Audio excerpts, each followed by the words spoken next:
A imagem aí na tela, ela para ver ali no fundo tem uma porta e ela representa a entrada do céu, ou do paraíso, ou do reino de Deus, ou do seio de Abraão, ou do descanso eterno, ou da vida eterna.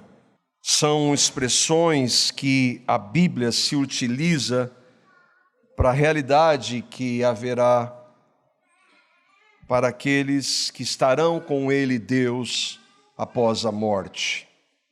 A imensa maioria, para cometer um erro de português, uma redundância, das pessoas, ainda que não expresse verbalmente, elas têm essa dúvida, elas fazem essa pergunta: quem pode entrar no reino de Deus? Mesmo ateus fazem essa pergunta interiormente. Eles podem, como não fazem, admiti-la publicamente, pois eles se dizem ateus. Mas à luz da Bíblia, é impossível ser ateu, pois todos sabem da existência de Deus. Nós temos falado isso, visto à luz da Escritura, de maneira claríssima. Todo ser humano sabe que há um Deus a partir da criação que Ele criou, e pela consciência do certo e do errado, a moral. Todo ser humano tem a consciência do que é certo e do errado porque Deus colocou. Todo ser humano sabe, quando olha para o céu, que foi alguém que fez, ainda que diga que não creia.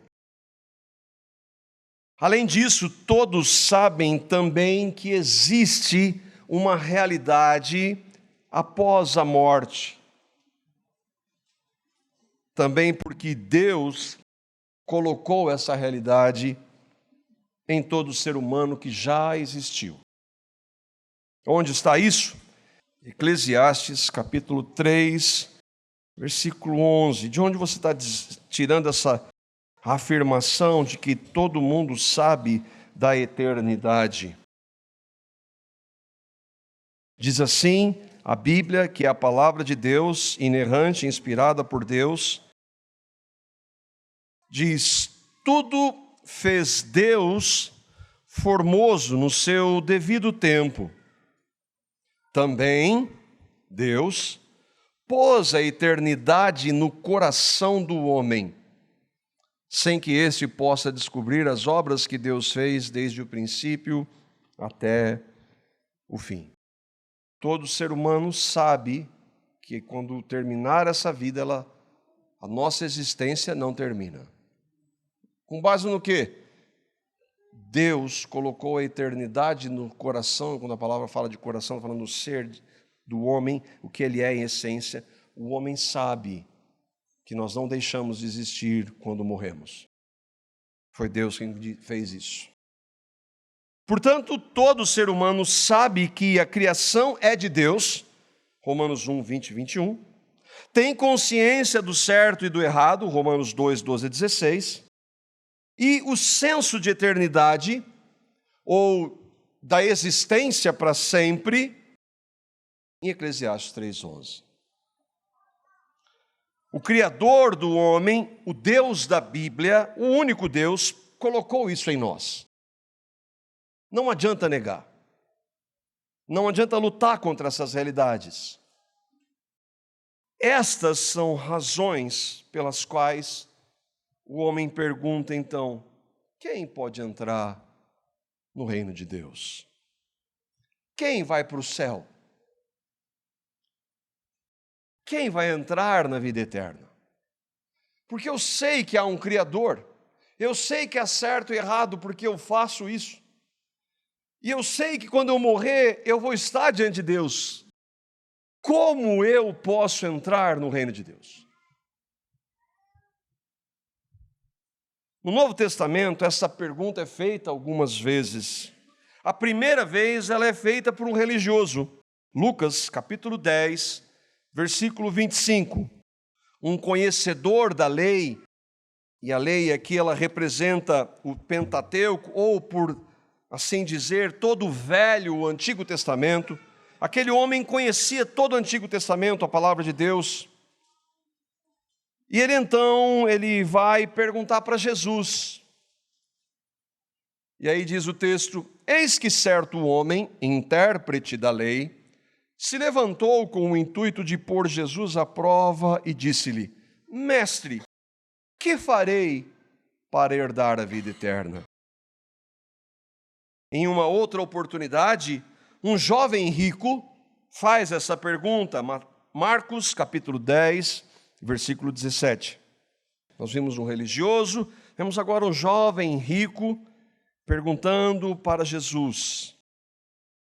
E pondo-se a caminho, correu para ele, para Jesus, um homem o qual se ajoelhou diante dele e lhe perguntou: bom mestre, que farei para herdar a vida eterna? Em uma outra ocasião, agora os próprios discípulos, os apóstolos de Jesus, fazem essa pergunta. Aí em Marcos, um pouco à frente, no versículo 26, porque Jesus vai responder para aquele jovem, e aí os discípulos vão perguntar. Eles ficaram sobremodo maravilhados, dizendo entre si: então, quem pode ser salvo? Eles ouviram Jesus dizer para aquele jovem rico, que dizia que guardava tudo, e Jesus conhecendo o coração: então faz o seguinte, dá tudo que você tem aí para os outros. Aí o jovem, mesmo tendo ajoelhado diante dele, foi embora, porque ele amava o dinheiro. E os discípulos falaram assim: mas desse jeito, quem pode ser salvo? Em uma outra ocasião, a pergunta também é feita por um carcereiro.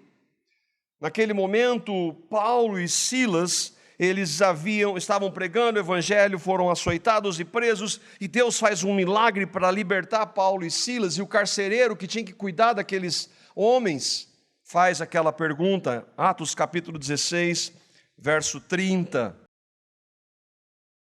Lá o Senhor abre as cadeias, a cela, e aqueles homens então são trazidos para fora. E aí então o carcereiro vai perguntar para eles. Depois, trazendo-os para fora, disse: senhores, que devo fazer para que seja salvo? É a pergunta: quem pode entrar no reino de Deus? Essa é uma questão importante ou não? Se nós considerarmos a expectativa de vida no nosso país hoje, ela é de 76 anos. A média é de 76 anos de vida.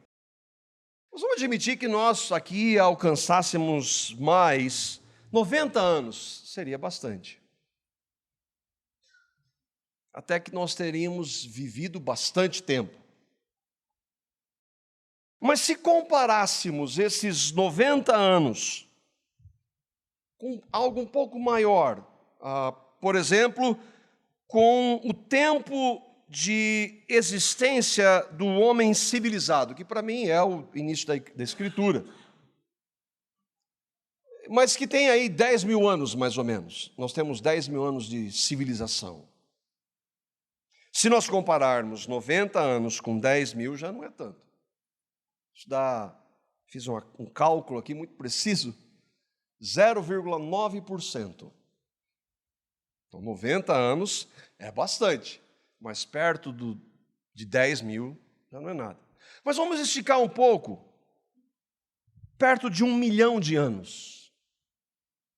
Aí, 0,009%. E com a eternidade? 90 anos, bem vividos, perto da eternidade. O que é mais importante? Será que é importante ou não? Os 90 anos que nós viveremos, como se nós pudéssemos falar isso, nós não sabemos se vamos estar vivo amanhã, ou a eternidade? Quando nós paramos para fazer esse cálculo, pensar sobre isso, e o desejo do meu coração é que nessa hora você esteja pensando sobre isso, nós vemos a seriedade da pergunta: quem pode entrar no reino de Deus? Sexta-feira, essa semana eu estive em São Paulo, e sexta-feira eu estava no aeroporto de Congonhas e vendo aquele monte de gente passar. Pessoas idosas, adultos, jovens, crianças, de vários lugares do Brasil, até do mundo. Aquele movimento de pessoas.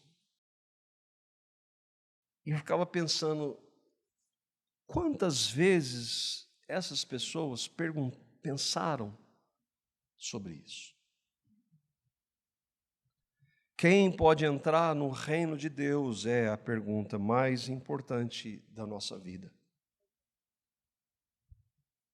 Eu espero que vocês entendam isso, e como Paulo, o desejo do meu coração e a minha oração a Deus é que vocês entendam e creiam naquele que pode dar acesso ao reino. Quem pode entrar no reino? Eu queria então desmembrar essa pergunta em 3. Primeiro é quem não entra. Nós vamos ver quem pode, mas quem não entra no reino. A segunda é o que eu então, eu posso fazer para entrar no reino de Deus. E a terceira é quem vai entrar no reino. Eu não vou estar expressando a minha opinião, esse assunto é muito sério para eu sequer pensar nisso. Eu não tenho direito de expressar o que eu acho. Eu vou mostrar a Bíblia, a palavra de Deus, a única fonte que nós temos para ter a resposta a essa questão. O que a Bíblia diz é o que Deus, o Deus que criou o universo e que nos criou, e que criou o reino dele, diz. Se ele criou o reino dele, ele estabelece as regras para entrar no reino dele. Quem não entra? A palavra de Deus é absolutamente clara a respeito daqueles que jamais entrarão no reino de Deus, no céu, no paraíso, na vida eterna. E há 2 textos que são categóricos. 1 Coríntios, capítulo 6, versículos 9 a 10, e Apocalipse, capítulo 22, versículo 15. Quem não entra? Ou não sabeis que os injustos não herdarão o reino de Deus? Não vos enganeis, nem imorais, nem idólatras, nem adúlteros, nem homossexuais, nem ladrões, nem avarentos, nem bêbados, nem caluniadores, nem trapaceiros herdarão o reino de Deus.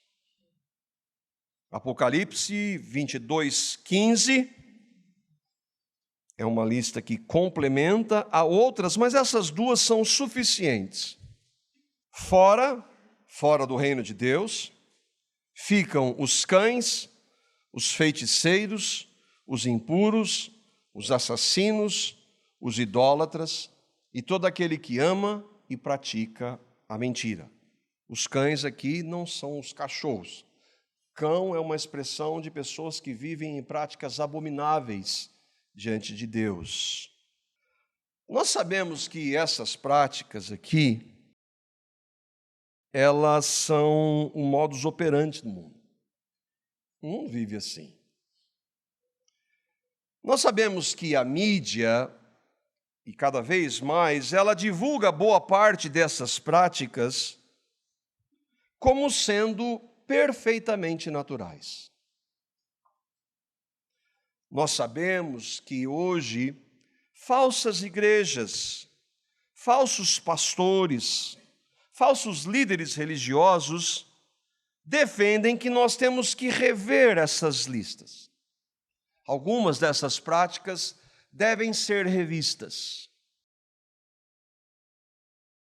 Nós sabemos que muitos, ao lerem esses textos, vão dizer que isso é intolerância, que isso é radicalismo, que alguns vão dizer isso é homofobia, outros vão dizer isso é ignorância. Nossa página no YouTube, eu canso de ver pessoas, só não entra palavrão, porque é um filtro ali, palavrão já exclui, mas o resto tem. Quando a gente apresenta a palavra de Deus dizendo isso. Apesar dessas pessoas serem contra o Deus que não muda, o dono do reino dele, é quem está dizendo isso. Ele está dizendo isso por meio da sua palavra.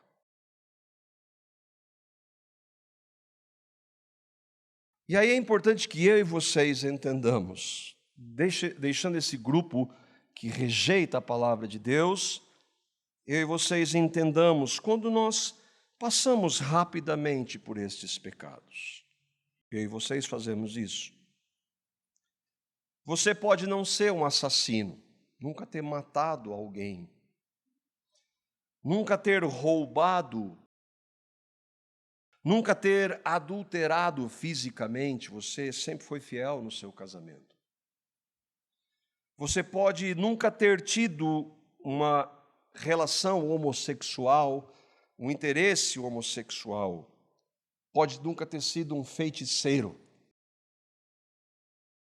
Mas é importante que nós entendamos que Jesus, o Rei do Reino de Deus, ele diz que qualquer um que olhar para uma mulher, um homem olhar para uma mulher com uma intenção impura, ou uma mulher olhar para um homem com uma intenção impura, é adúltero. Então, a lista vai afunilando. Jesus também disse que se alguém se irar contra uma pessoa injustamente, é como se ele fosse um assassino. Bom, aí então, não há ninguém fora disso, nenhum de nós. E a relação de Apocalipse termina com este pecado. Mentira. Mentirosos não entram no reino de Deus, assim como assassinos não entram. Eu nunca matei ninguém, mas eu já cometi os outros, e esse aqui então. E entenda que apesar das consequências para os pecados serem diferentes, pecados são contra Deus, e as duas listas, elas não apresentam uma hierarquia de gravidade de pecados, porque pecados sendo contra Deus são sempre graves, a tal ponto de mentirosos, a mentira ser tão grave contra o pecado do homossexualismo, contra o pecado do roubo, contra o pecado do assassinato. Mas aí então alguém vai dizer, mas aí ninguém escapa. Mas é exatamente isso, ninguém escapa. Ninguém nunca ficou sem pecar esses pecados aqui. E é exatamente isso que Deus diz, Romanos capítulo 3, versículo 23. Paulo vai falar de várias pessoas, nós estamos lá naquela relação, em Romanos 1 e 2, e no versículo 23 do capítulo 3, ele, inspirado por Deus, ele vai resumir: todos pecaram e estão destituídos da glória de Deus, todos os seres humanos descendentes de Adão. Todos nós aqui. Todos, então, eu e vocês, aqueles que rejeitam. Toda a humanidade pecou. Todos pecaram. Pecaram é que cada um de nós desobedeceu a Deus. Entenda, cada um de nós aqui desobedeceu a Deus milhares, talvez milhões de vezes. Isso não é força de expressão. Pecamos contra Deus. Nós pecamos de diversas formas. Em atos, pensamentos, nós pecamos falando, não falando, ouvindo, vendo, nós pecamos. Destituídos de é que essas pessoas que pecaram contra Deus estão separados de Deus, afastados, não conhecem a Deus, não são filhos de Deus, estão debaixo da ira de Deus. Todo ser humano se inclui nessa relação. Deus é o único Deus, o Deus Todo-Poderoso, Criador de todas as coisas. Deus que é santo,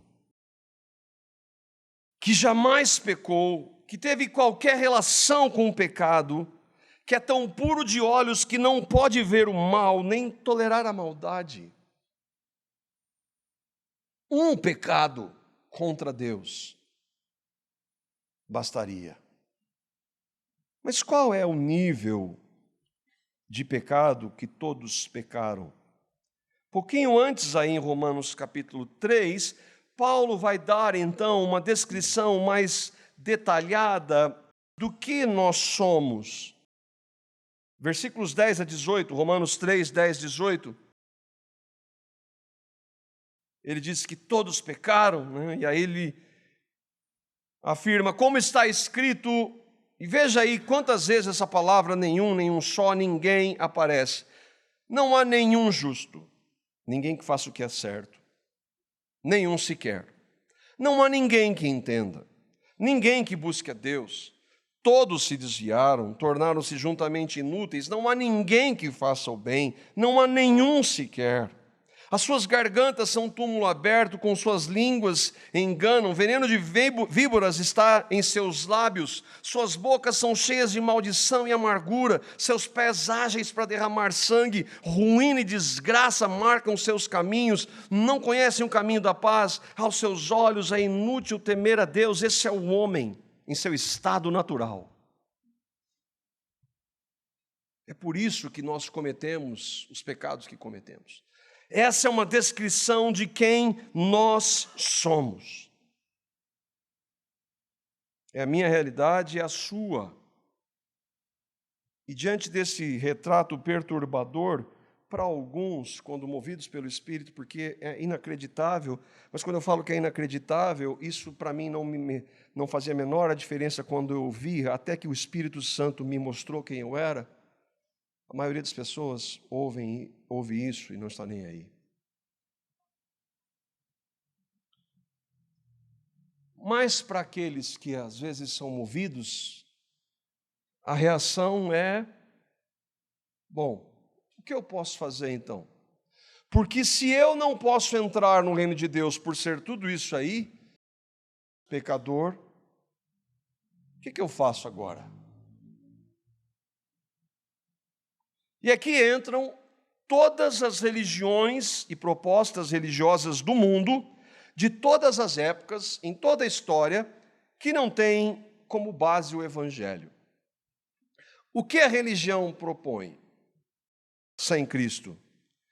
De uma forma ou de outra, ela vai dizer, pare de fazer isso, comece a fazer isso. Você viu, mentiroso, pare de mentir. Assassino, pare de matar.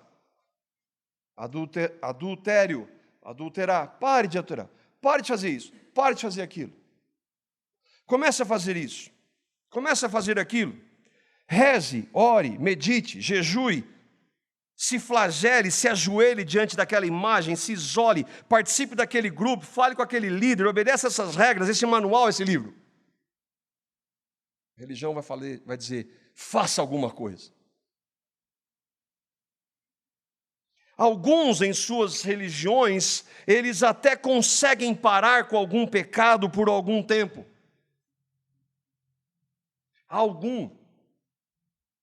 Por algum tempo. Outros desistem e vão se enlamear no pecado. Outros ainda, e esses são os piores, fingem, mentem, mudam exteriormente a fachada na frente dos outros, no grupo onde eles estão. Mas lá dentro, como o Senhor Jesus disse, ninguém abre porque é podre.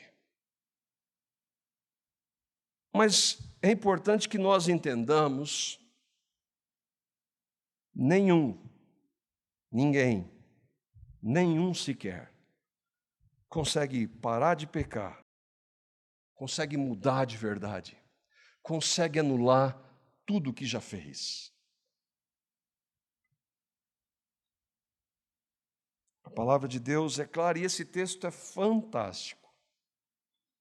Jeremias, capítulo 3, versículo 23. Esse é o pecador dizendo: o que eu posso fazer? Eu e vocês, o que nós podemos fazer? Será que o etíope pode mudar a sua pele? Ou o leopardo as suas pintas? Assim também, pode? A resposta óbvia é não. Ele pode mudar a sua natureza? Impossível. Assim também vocês são incapazes de fazer o bem, vocês que estão acostumados a praticar o mal. Não há ninguém que faça o bem nem um só. Todos nós nascemos assim. Por isso que todo domingo aqui nós dizemos religião, o que eu faço ou não faço. Entenda, por favor, o fato de você vir aqui domingo, você falar com os outros. Se você não crer em Cristo, isso não vai mudar a sua natureza de pecado. Não vai mudar o seu estado diante de Deus. Participar da comunidade cristã de Londrina não muda ninguém. Nós somos pecadores porque amamos o pecado. As formas de pecar variam de pessoa para pessoa. Nós vemos lá a lista e nós gostamos. Eu falei, isso aqui eu não faço. Eu gosto de falar para os outros o que eu não faço. Mas o fato é que a Bíblia colocou todo mundo debaixo do pecado. Essa é a nossa realidade desde que nascemos. Salmos 51, verso 5. Nós nascemos assim. Aqui é Davi, depois de pecar gravemente contra Deus, não que ele tenha chegado a essa brilhante conclusão a partir dele, mas pela iluminação do Espírito Santo, ele disse: eu nasci em iniquidade, em pecado me concebeu a minha mãe, e daí por isso eu cometo pecados. Bom, o que eu posso fazer? Não há nada em nós que nós possamos fazer. Mudar para entrar no reino de Deus. E se permanecermos assim, nós vamos continuar separados dele eternamente. Então quem vai entrar? Porque a realidade é clara. Eu me lembro, já contei essa história conversando com um rapaz religioso, e nós estávamos andando lá na propriedade do meu pai, a gente estava falando, e ele sabia que era crente. E aí então ele falando que ele é bem ativo na religião, e aí eu falei assim, então, a Bíblia diz que se você guardar toda a lei, mas tropeçar em um só ponto, você é culpado de todos os outros. Ele falou assim, louco. Ele entendeu. Ele viu. Você consegue ver que eu e vocês estamos aqui? Que não dá sequer para pensar em me isentar desse relato. Mas então, diante disso, quem entra? A mesma Bíblia que fala do reino de Deus e que pecadores em seu estado natural não podem entrar nesse reino, fala que haverá pessoas no reino. Para citar apenas um exemplo, João, o apóstolo, ele viu.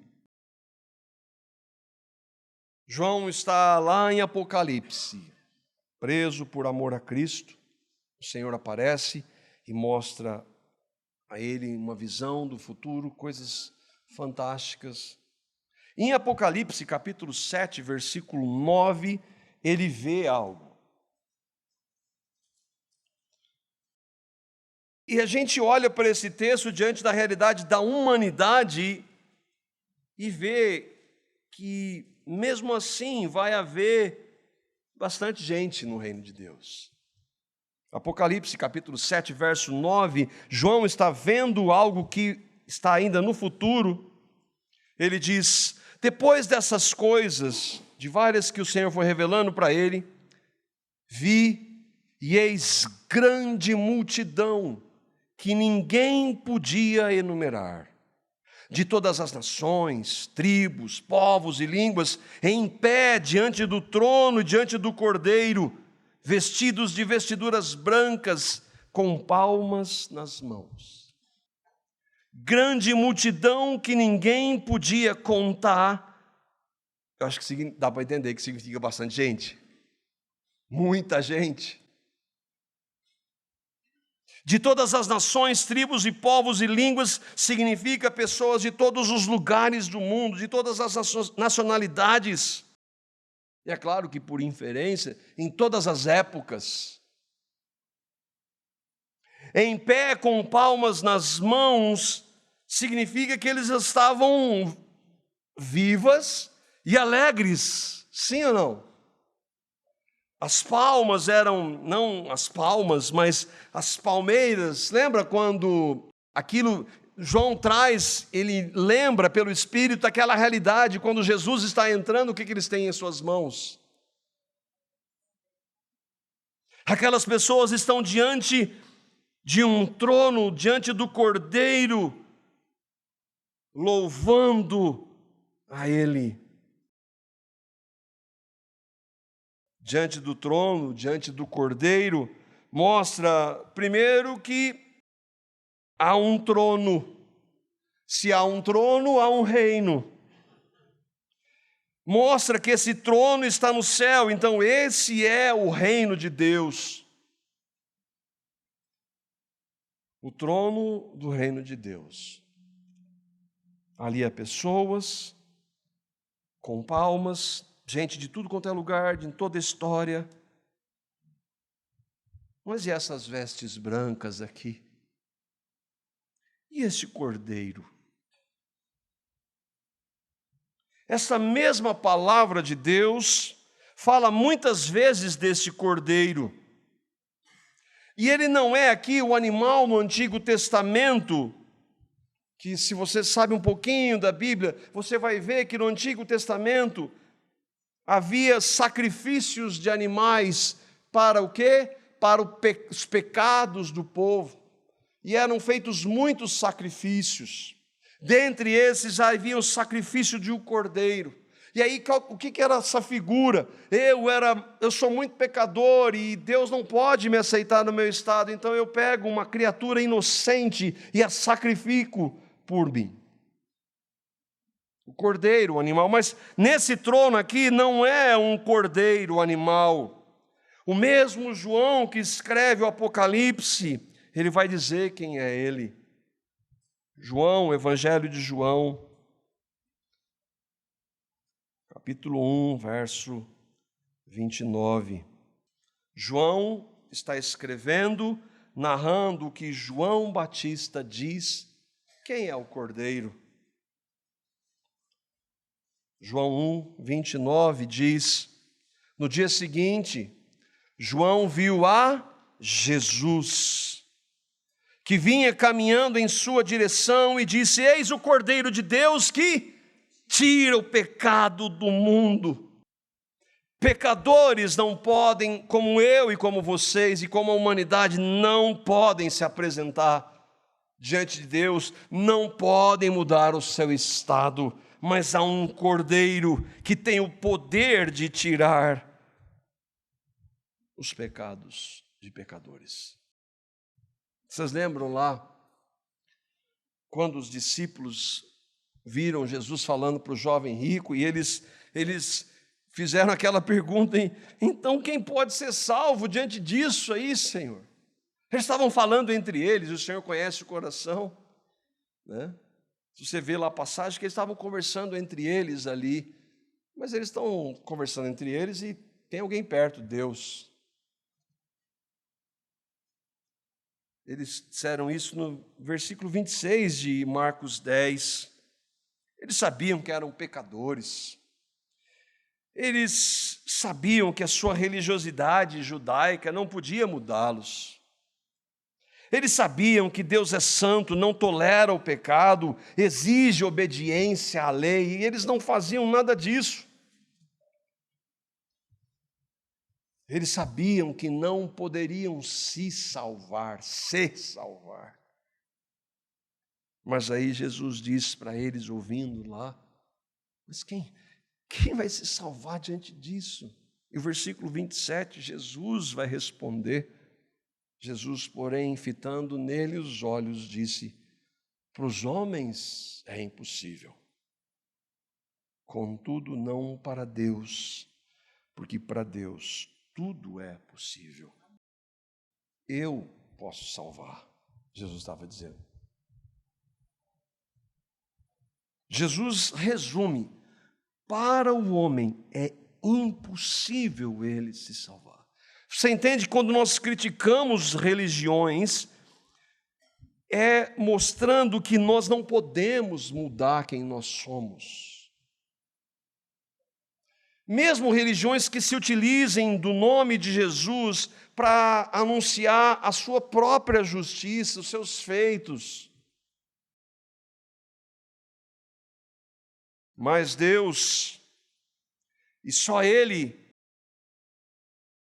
salva pecadores, tão pecadores como nós vimos que somos à luz da Escritura. Só Ele, Deus, pode salvar. Foi por isso, então, que Deus veio.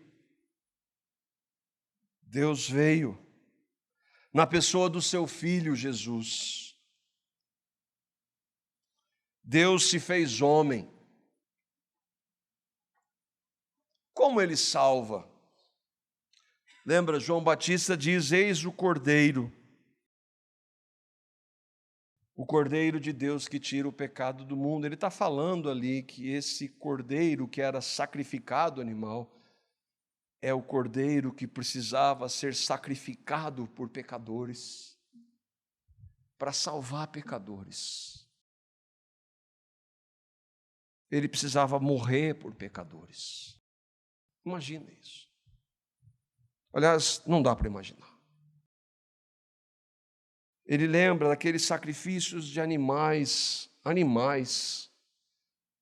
sendo mortos, animais inocentes sendo mortos. Aqueles animais apontavam para o Deus encarnado, sem pecado, morrendo por pecadores, para dar a esses por quem ele morre o direito ao reino de Deus.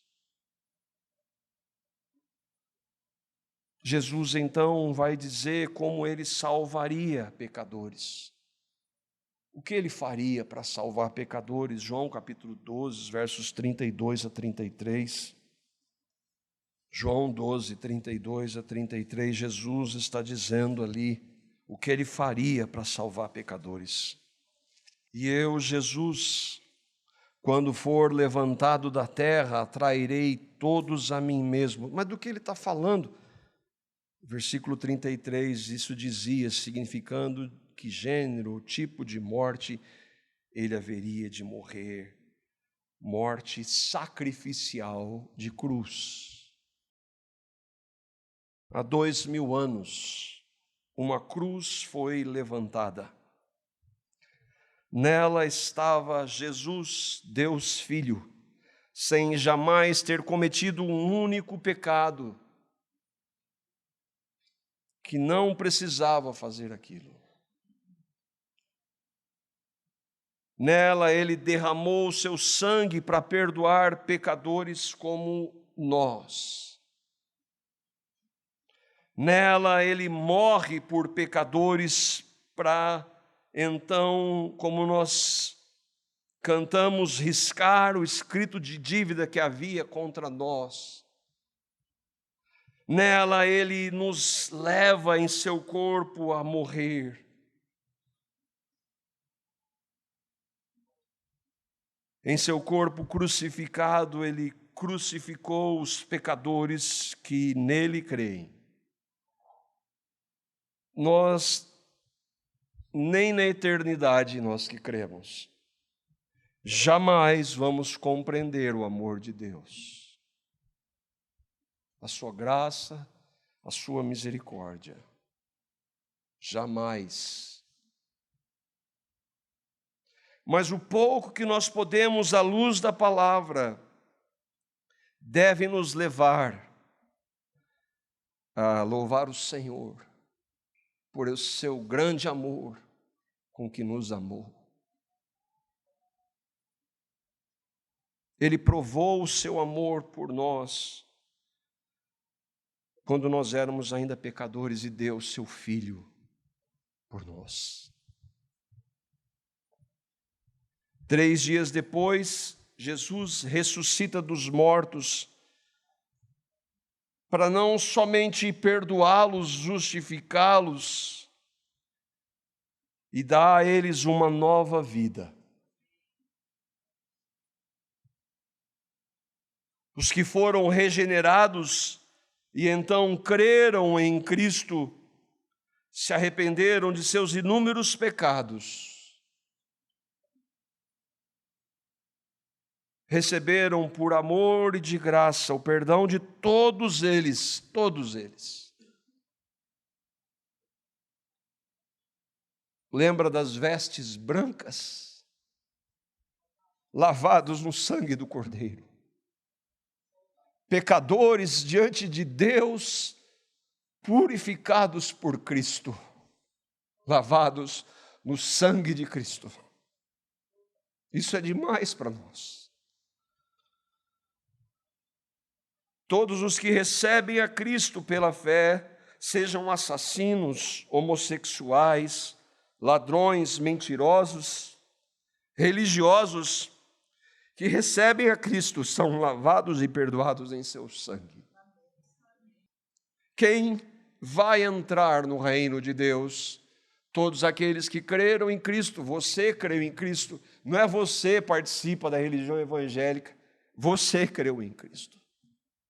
Você o recebeu, se arrependeu dos seus pecados, se arrepende quando peca. Isaías capítulo 1, versículo 18, para nós terminarmos.